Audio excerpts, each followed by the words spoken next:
दोस्तों, मैं doctor A P Tiwari, senior Ayurvedic consultant, director, Neera Ayurved Arogya Kendra panchakarma centre. दोस्तों, आज हम चर्चा कर रहे हैं वायु प्रदूषण का। दोस्तों, हम वायु प्रदूषण पर चर्चा करें इसके पहले हम थोड़ा सा आपको पीछे ले जाना चाहेंगे। आयुर्वेद दो शब्दों से मिलकर के बना हुआ है, आयु और वेद। आयु मतलब होता है जीवन और वेद मतलब होता है विज्ञान यानी साइंस। आयुर्वेद जीवन का विज्ञान है और जीवन की कल्पना बिना प्राणवायु के कैसे की जा सकती है आप सभी को मालूम है। अगर प्राणवायु नहीं है, वायु नहीं है, तो हमारा जीवन नहीं है। ये हमारा जो शरीर है ये 5 भौतिक है, जैसे आकाश, वायु, अग्नि, जल और पृथ्वी से मिलकर के हमारा शरीर बना हुआ है। इसमें की एक हिस्सा वायु है जिस पे आज हम चर्चा कर रहे हैं, उसके प्रदूषण के बारे में चर्चा कर रहे हैं। अगर इसमें से कोई भी एक चीज़ दूषित होगी, इम्बैलेंस्ड होगी, तो हमारा शरीर रोगों का घर हो जाएगा।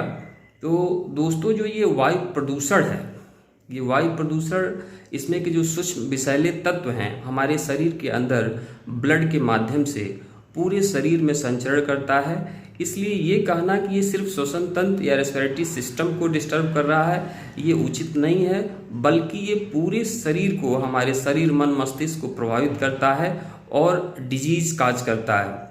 ब्लड जहाँ जहाँ जाएगा, जिस जिस अंग को जाएगा, ये विषैले सूक्ष्म तत्व उसके साथ साथ वहाँ जाएंगे और जहाँ इनकी मात्रा अधिक होगी वहाँ वो रोगों को करेंगे, डिजीज को काज करेंगे।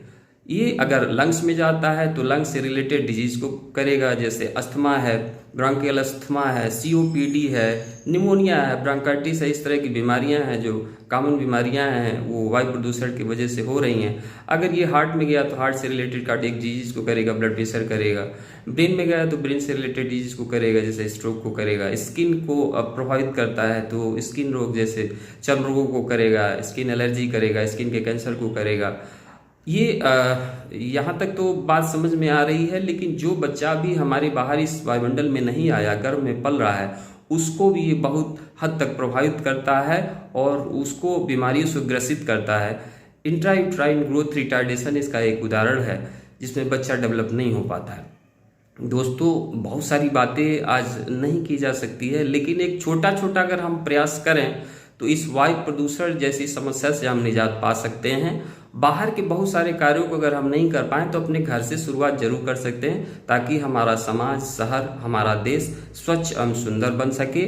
तो दोस्तों, कुछ ऐसे प्लांट्स हैं जिसको कि अगर हम अपने घर में गमलों में या घर के लॉन में लगाएं तो वो हमारे घर और घर के आसपास के एटमॉस्फेयर को प्यूरिफाई करेगा और जो वायु प्रदूषण का लेवल है उसको कम करेगा।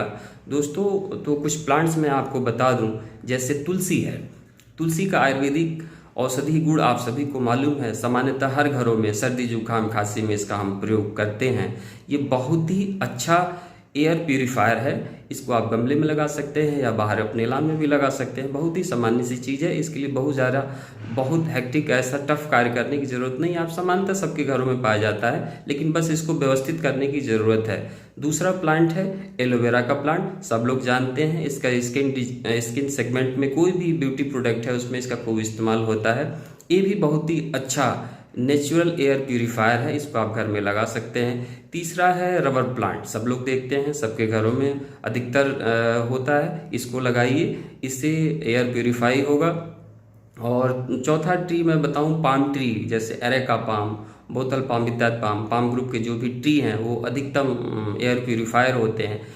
और प्लांट में बताऊं, स्पाइडर प्लांट, स्नेक प्लांट, ये मनी प्लांट इत्यादि इस तरह के जो प्लांट हैं आप इसको घर में लगा सकते हैं, गमले में लगा सकते हैं, जो कि नेचुरल एयर प्यूरिफायर हैं और वायुमंडल में उपस्थित जो विषैले तत्व हैं, जैसे carbon dioxide, carbon monoxide, sulphur dioxide, benzene इत्यादि इस तरह के विषैले जो भी गैसें हैं उनको एब्जॉर्ब करके ये नेचुरल ऑक्सीजन डिलीवर करते हैं, जो कि हमारे लिए लाभप्रद है।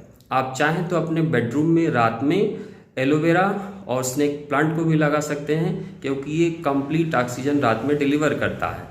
बाहर आप चाहें तो रोड पे, पार्क में पीपल के पौधे या नीम के पौधे भी अधिकतम लगा सकते हैं। पीपल का पौधा ही एक ऐसा पौधा है जो 24 आवर ऑक्सीजन डिलीवर करता है, और तुलसी का पौधा है जो 24 घंटे में 20 घंटे ऑक्सीजन डिलीवर करता है।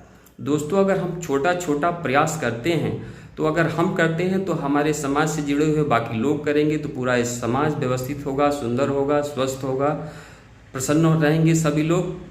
तो एक छोटा सा अगर हमारा प्रयास होगा तो एक हमारा शहर सुंदर बनेगा, शहर सुंदर बनेगा तो जिला सुंदर बनेगा, जिला सुंदर बनेगा तो मेरा देश सुंदर बनेगा। तो आप सभी से अनुरोध है कि अपने घर में अगर बाहर कुछ नहीं कर सकते हैं तो इन छोटे छोटे पौधों को लगाएं और एटमॉस्फेयर को प्यूरिफाई करें।